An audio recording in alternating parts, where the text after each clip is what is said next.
Hello, hope you're doing well. Now, if you've looked at the title of this video, then you'll already be aware that today I am here to finally draw some fan art for a particular piece of media that has been very heavily requested here on the channel for quite some time now, and its name is Genshin Impact. Besides being one of my favorite video games at the moment, Genshin Impact and its characters are also just things that I've personally been wanting to draw for a really long time and just haven't had the chance to. But in a very fun turn of events, the reason that I am now finally able to sit down and draw a bunch of Genshin art for a video is because this video is in fact sponsored by Genshin Impact, which is something that I am still incredibly excited about even as I'm editing this.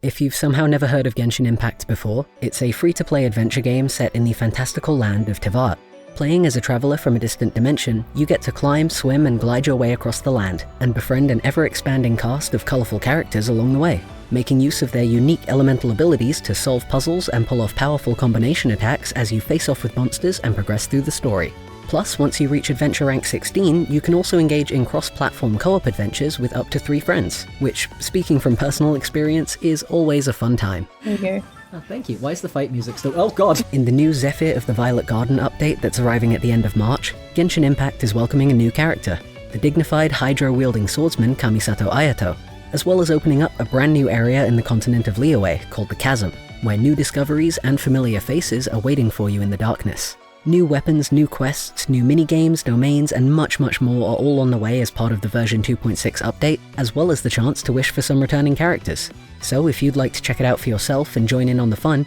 go ahead and use the link down in the description to install Genshin Impact on your preferred platform and start your own adventure. And in honor of that incoming 2.6 update, in which I really want to try and unlock Ayato so I can put him on my main team, I thought it might be fun to try and manifest some luck for my future fancy man wishes by drawing some of the other men that I main when playing the game, as well as the new guy himself. That's quite enough preamble for the moment though, since I do really want to get into actually talking about some of these characters and their designs, so let's get started.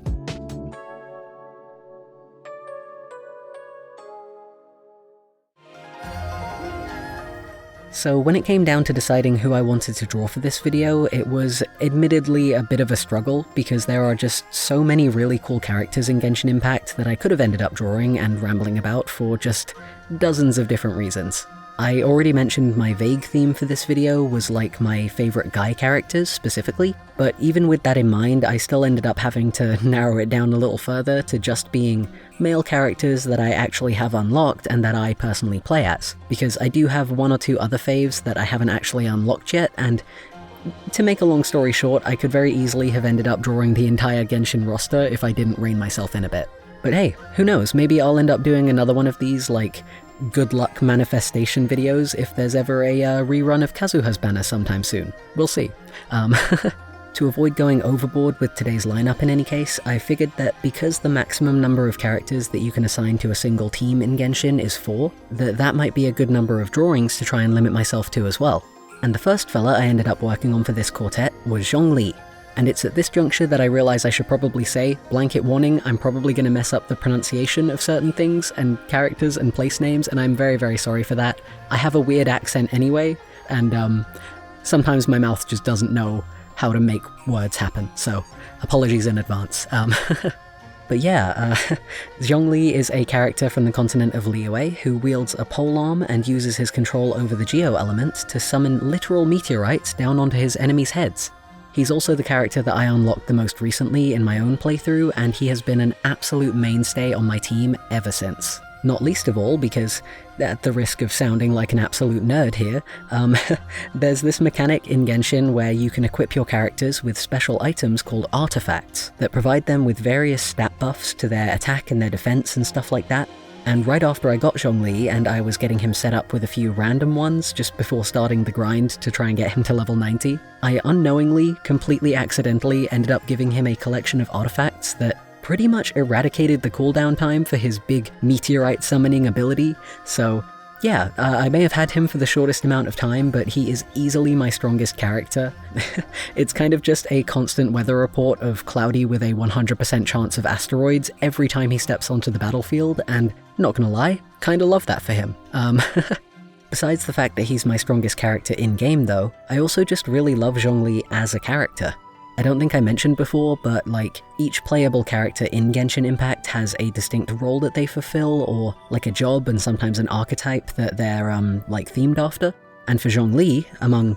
other things that I won't spoil here for anyone who hasn't played the game yet, but Zhong Li is employed as a consultant, mostly for a funeral parlor, but I think he also just dabbles as a general provider of business advice and officiator of contracts. And that, like, role and job of his is really well reflected by his visual design. And that's actually a big part of what I'm personally just absolutely in love with when it comes to the way that Genshin characters are designed in general. Like, the best way that I can think to describe it is that they seem to take inspiration and draw influence from various sources and themes, and then all of those ideas get mixed together into something cohesive that still echoes its inspirations, but now has an entirely different, unique kind of visual flavor to it that really suits the setting it was made for. Maybe it's because that's really close to the way that I try and go about working on character designs myself, but yeah, I could go on and on about that kind of really informed creative process. It's just really fun to think about. In Zhong Li's case anyway, he's got this outfit that's like the fantastical equivalent of what a real-world businessman might wear. Certainly the waistcoat and long jacket combination he's got going on make him look like someone professional, but at the same time, his whole outfit is embellished with like a ton of detail and saturated colors and very distinctively cut items of clothing that, when combined, really bring everything back round into the fantasy genre. The continent that Zhong Li hails from in the game, Liyue, is also a location that takes a ton of inspiration from Chinese aesthetics and culture. Similarly, there are other continents in the game that are inspired by other real-world locations like Germany and Japan, and typically the characters who come from these different locations will have designs that reflect the aesthetics of their respective continents in some way. For Zhong Li here, I think this is most clearly exampled by the patterns on the back of his coat. Other than the fact that square shapes tend to give characters a more grounding look that feels very appropriate for a Geo character like him, for some reason, and this might just be me personally drawing this connection, it might be a bit out there, but it also gives me like an architectural kind of vibe. I don't quite know how to word it exactly, but it sort of reminds me of the kind of windows that you might see in a tea house, or certainly the kind of windows that you might see in the tea houses that are like dotted around Liyue in the game. While working on the composition for this drawing as well, I wanted to try and figure out a pose that would be able to fit Zhong Li's polearm and a mini meteorite within view, while also showing off his vision. And visions, by the way, again, just for anybody who hasn't played the game personally, visions are like an emblem or an accessory which people in the world of Genshin Impact have bestowed upon them when they receive an elemental ability. Because Zhong Li's vision is clipped to the back of his coat anyway, I ended up putting him in this cool kind of looking over the shoulder sort of pose with his back to the camera. It wasn't necessarily an easy pose to do, since I definitely had some trouble with his right hand, but I do think it lends an extra air of mystery to this already rather mysterious man. So, all in all, I'm pretty happy with how this one turned out.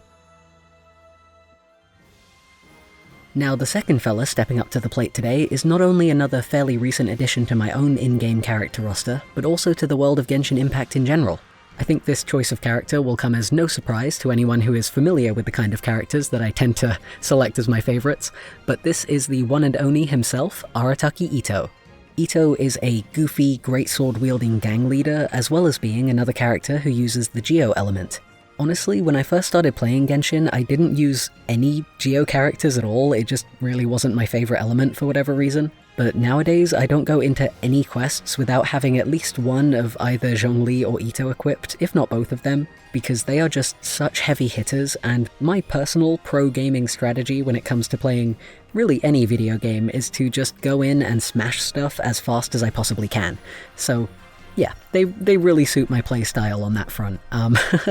Speaking of quests though, a lot of the characters in Genshin have these like character-focused story quests and like hangout events that you can unlock, and I've been trying to get to Itto's, but I'm like one quest away from being able to unlock it at the moment, so I haven't actually played it yet. So although I did say that he's a gang leader, to the best of my understanding with where I'm at in the game, that's more of an ambitious title than anything. I don't think his gang is exactly what anyone would describe as a powerful or intimidating organization, more so a band of neighborhood pranksters. That feels like it's maybe more of an appropriate description. But nonetheless, I am looking forward to actually learning more about them when I do finally play his story quest.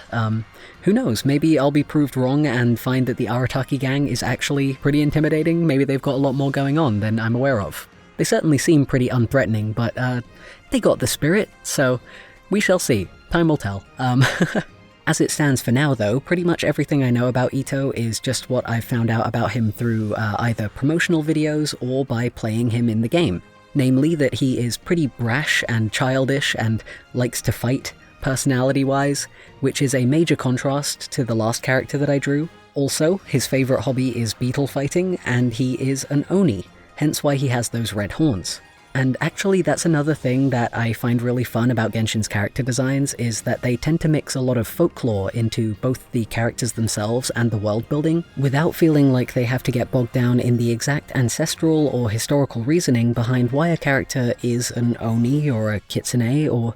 just why they have like some animalistic or otherwise fantastical feature of some nature. Certainly when it comes to my own personal experience of character design, I oftentimes find it pretty hard to just kind of let go and give a character an unusual physical trait like that without feeling like I have to have an explanation for it in my back pocket that perfectly traces their family tree back to the very beginning of the history of their world. So it's genuinely really refreshing to see so many like folklore-adjacent people being incorporated into the world of Genshin Impact, or just, you know, there are other characters like Goro and Sucrose who just have those kinds of, like, animal ears and tails, and to the best of my knowledge, there's no special in-universe reason for them looking like that. They just do. And,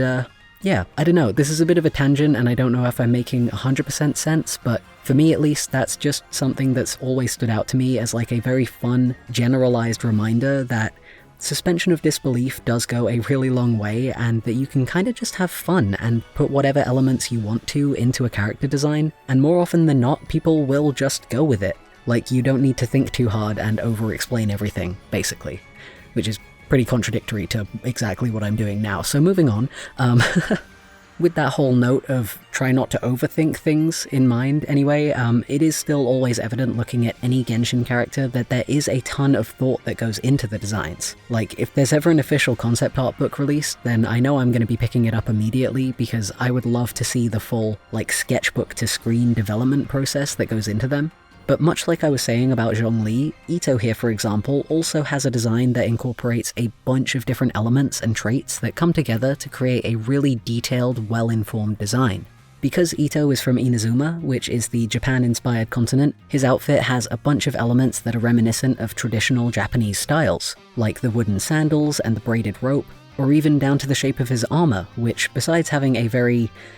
samurai or, like, you know, traditionally kind of Japanese shape to them, also incorporates these spiky horn-shaped details on them to link back to his role as an Oni. His in-game abilities are also tied to his Oni heritage, with his elemental burst turning whatever weapon you may have him equipped with into this big spiky club that really harkens back to the kind of weapon you would see an Oni using in traditional folklore or even modern-day manga and anime. And when you activate that skill, he does this, like, cool sumo wrestling pose to kind of gear up before diving in to smash up all the monsters. Itto also has this little companion called Ushi that you can throw onto the battlefield to distract your opponents. And even this little companion guy has his own, like, very traditionally Japanese-inspired looking armor to kind of match Itto. What I really love, though, is that even while bearing in mind all of these traditional elements and kind of historical elements, there are also a bunch of tiny details and touches that have gone into Itto's design and the way that he presents himself that make him look much more modern, and that also really help to hammer home the type of character that he is.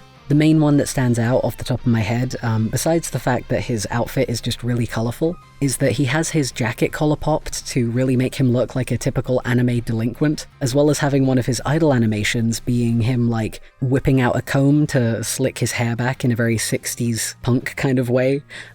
which is overall just a very fun, very silly, very Itto kind of detail that, like, really makes me smile. I love seeing characterization being done so well like that, you know? For his pose in this drawing, anyway, I wanted to depict Itto in a way that would really reflect that kind of bombastic, almost arrogant personality while also showing off all of the details in his design as clearly as possible, as well as leaving some room for Ushi to be included there in the corner. And let me tell you, Genshin's character designs famously do have a ton of detail, so, like, I knew going into this one that it was going to be quite an undertaking to figure out how to draw and to make sure that I didn't miss any details, stuff like that. But whoever it was that put Itto's color palette together specifically has nothing but my absolute respect and maybe some amount of fear, because by all rights, the amount of really saturated colors happening here shouldn't really work this well together, and yet they do. Even when they're clustered together into a leaping pose like this, somehow everything still works. I have to admit, it was a bit mind-boggling to figure out which colors needed to go where when it came to the final stages of actually working on and coloring this piece.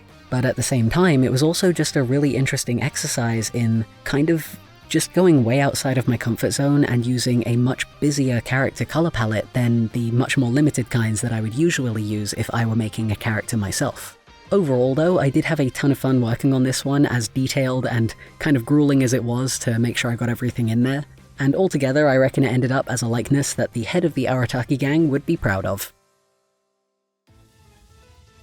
Next up is a character who I think many folks would describe as an unfortunate choice of favourites, and yet he is indeed my fave, and that is the man of many aliases, Tartaglia. Or Child, or Ajax, or whatever you might want to call him. The point is that he is a not quite ally, not quite enemy that you encounter on your travels through Liyue. He's an archer who uses the hydro element, as well as a couple of other fun things that I'm going to try very hard not to spoil here. And although I just said that you meet Tartaglia in-game while traveling through Liyue, you might have already noticed that right off the bat he doesn't really have a design that matches the Chinese-inspired aesthetic of Zhong Li or any other character from that particular continent. Well, that is because Tartaglia is actually not from Liyue. Instead, he's part of a, let's call it a visiting organization from a distant country that at the time of me making this video is not currently available as an explorable location in the game, although you do hear quite a bit about it throughout the story and the various quests that you go on. Tartaglia's actual home continent of Snezhnaya is instead a frosty region that takes, at least as best as I can tell from what we know about it in-game so far, a good amount of inspiration from the snowy Slavic countries found here in the real world. As such, he's dressed in more of a military-inspired, cold-weather-ready sort of way, with boots and gloves and a collection of regalia that altogether just really reinforce his role as a kind of foot soldier or like mercenary/assassin adjacent sort of character. One, I suppose you could call it kind of a calling card of Genshin's character designs is that they will pretty much unanimously always have at least one longer, flowy element included in them, which I love personally as a design feature because that's also very much something that I try and incorporate into my own character designs as well whenever I can manage it, because I don't know exactly how to word it, but like having some part of a character's costume that has a bit more length to it like that means that you can really use it to add some oomph to your character's silhouette whenever you put them in more dynamic poses. It just really helps to sell the motion behind it when there is something actually visibly whipping around and kind of moving. Putting that advice to one side anyway, the flowier element of Tartaglia's design is his scarf. And besides the fact that it just does, like I say, lend a bit more visual interest to his outfit and sort of give you a bit more motion to play with when you're drawing him, it does also take on this bright, flowing water kind of appearance when he's using his elemental skill, which is definitely something I tried to replicate here in this drawing because I just love the way it looks. I think it's a really cool effect. Also, while we're talking of that cool scarf effect,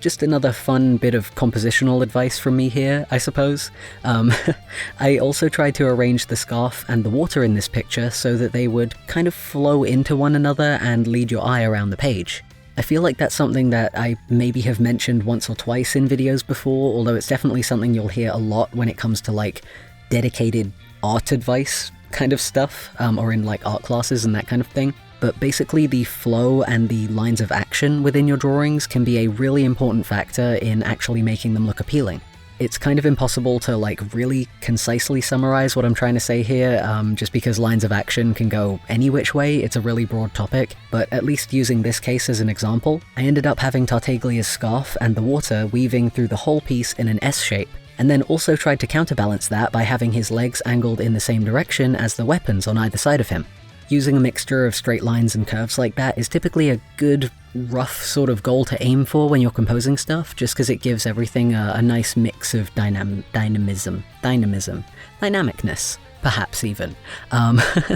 But yeah, hopefully I'll be able to pronounce things properly from here on out. But speaking of his weapons, anyway, you've probably already noticed by now that he's got a sword and a spear as well as a bow, even though I only said that this guy was an archer earlier. But that extra equipment is actually just another part of his elemental ability. Besides making Tartaglia's scarf turn all neon and watery, it also switches up his fighting style by summoning a couple of liquid weapons that allow him to get up close and personal and pull off some melee moves rather than his usual ranged attacks. Also, when it came to drawing his bow, for all of the other characters in this video, I tried to draw them with the weapons that they either use during their elemental bursts, or that they are at least seen with most commonly in like official promotional videos and artwork and stuff like that. But for Tartaglia here, I decided to instead just kind of lean into my personal preferences and give him the weapon that I actually have him equipped with in my own playthrough, which I believe is called the Amos bow. No particular reason for giving him that weapon here. I'm sure there is probably a different weapon out there that is like purpose-built for him specifically that might look a bit cooler, but I don't know. I think I've just gotten really used to seeing him running around with this one instead, and also it's just pretty, and I like it, and you know, sometimes that's the only deciding factor that you really need to listen to when making creative decisions. Altogether, Tartaglia here ended up taking the longest time to draw out of any of today's characters, I think something around 6.5 hours in total, and I think that can partly be put down to my own feelings of favoritism making me just kind of spend ages on the inking to make sure that everything was placed right, but also because I spent a fair amount of time trying to render the water properly. I don't tend to do a lot of, I suppose you could call it special effects work like this, so it was definitely a bit of an experiment, but I'm absolutely going to be trying to remember how I did it for future reference because I am really happy with how it ended up looking. From one water-wielding character to another anyway, last but by no means least getting drawn today is the fresh-faced Mr. Kamisato. Or just Ayato, if you're feeling informal. I think that's probably an easier way to refer to him anyway. At the time of me editing this video, he's not actually out yet, so I don't know a ton about him compared to the other characters that I've already drawn and talked about so far. But what I do know is that he is a swordsman who, as I said, uses the Hydro element, as well as being another character who comes from Inazuma. Ayato is also the head of the Yashiro Commission, a sort of conglomerate of local family-led political organizations who maintain the public affairs of their continent. Speaking of family, he is also the older brother of Ayaka, a frosty cryo-wielding character that was introduced to the game a little while ago. As far as I'm aware, he also has ties to a handful of other characters in the game, but at this point in time, I'm just looking forward to playing through his quest and discovering exactly what those ties might be. In terms of his style, Ayato has, probably out of the characters I've drawn today at least, I would say that his style is most similar to Zhong Li's. Certainly at least in that he has an outfit that gives a very dignified, business-like kind of vibe, while also having that very uniquely Genshin Impact kind of flavor to it in the way that it incorporates traditional influences. I remember there being quite a lot of fandom speculation as to exactly what Ayato might look like during the lead up to him actually being officially announced, and I remember seeing at least a couple of fan interpretations during that time that came close in one way or another, like individual pieces would be almost right, but as a whole they just kind of wouldn't feel like a Genshin character in the same capacity that an actual Genshin character design usually does. But then when his official, fully fledged in-game design was actually released, I remember just looking at it and immediately thinking oh yeah, that's 100% a Genshin character right there, no doubt about it. Which I realize probably sounds like a very obvious statement because it was indeed an official Genshin character design that I was looking at. But the point I'm trying to make, I suppose, is that even though I have been kind of spending this whole video trying to at least articulate what I think makes a Genshin character look and feel like a Genshin character and single out all of the elements that, again, I think kind of goes into making them that way, at the end of the day, even as I'm saying this, I'm still not entirely sure if I can fully put my finger on it. They kind of just have the vibe, you know what I mean? And what that vibe is, I'm not sure that I can say. It's kind of anime, it's kind of JRPG, it's kind of fantasy, it's very much greater than the sum of its parts, and it is entirely a uniquely Genshin Impact kind of vibe. In Ayato's case anyhow, part of what contributes to that vibe, for lack of a better word, besides the lovely, highly saturated color palette that we've come to expect by now, is the mix of modern and historical features that comprise his outfit as a whole, like the embellished suit trousers, pieces of classically Japanese-looking armor, and braided rope decorations. Probably my favorite detail of all, though, has gotta be his long jacket that falls somewhere between a tailcoat and a kimono. It's a wonderful blend of styles and eras that I was honestly just delighted by as soon as I first saw it, and then when I was working on this piece, there was something about drawing those long sleeves that was just super relaxing. Again, I can't really put my finger on it, it was just a really nice time. And bearing that in mind, it's at this point that I would really love to give another moment of appreciation to flowy costume elements in general for once again providing me with a whole host of fun silhouette and compositional options. Speaking of which, for the composition of this one, I decided to draw Ayato in that classic pulling a katana out of its sheath kind of pose, but specifically with the new weapon that's coming out alongside him in the new update. From the teaser footage I've seen up till now, it seems like he takes on a similar stance when activating his big elemental burst attack, so I figured that drawing him in this kind of pose might be a fun way to bear reference to that.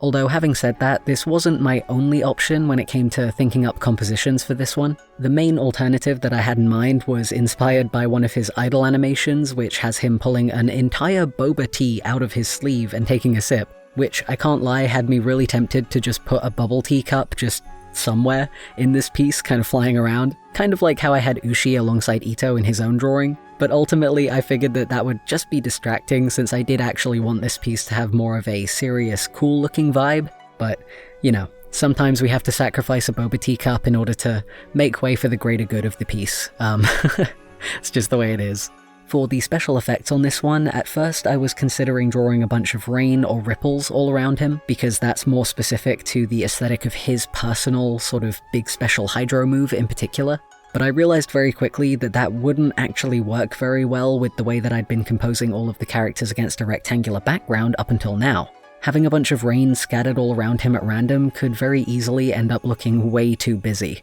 So what I ended up doing instead was just giving him a simple, singular trail of water swirling up to form the shape of his sword, but I did try to make it so that the bottommost part looked at least a little bit like the shape of a raindrop landing in a puddle. All in all, I think Ayato was easily the most relaxing character to draw out of today's whole lineup, and I definitely had a lot of fun trying to capture his likeness, even though he somehow ended up taking the second longest amount of time to actually finish. Hopefully though, if the fates are kind, then all of that hard work will be rewarded and I might just be lucky enough to unlock him once the new update rolls around. In the meantime though, I think I'm just gonna keep my fingers crossed and keep on grinding through quests.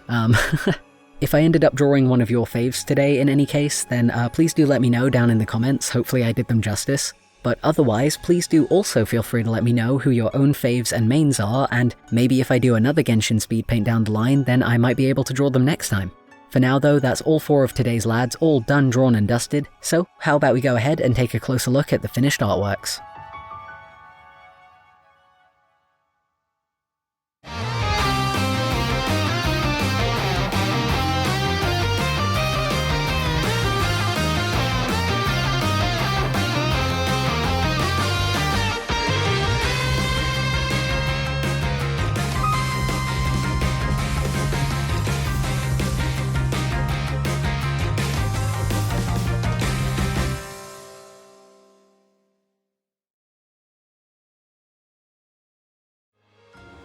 Thanks so much once again to Genshin Impact for sponsoring today's video. It's still absolutely wild that I even get to say that, but it really was a ton of fun getting to work on this in the lead up to this update, so I really appreciate it. And for any of you guys watching along at home who may want to check out the game for yourselves and understand why I enjoy all of these lovely looking men so much, all the links that you will need to do so are going to be down in the description. For now anyway, thank you very much for tuning in. I hope you had a lovely time hanging out with me today, and I hope you're all staying as safe, happy, and healthy as you possibly can. I'll see you next time.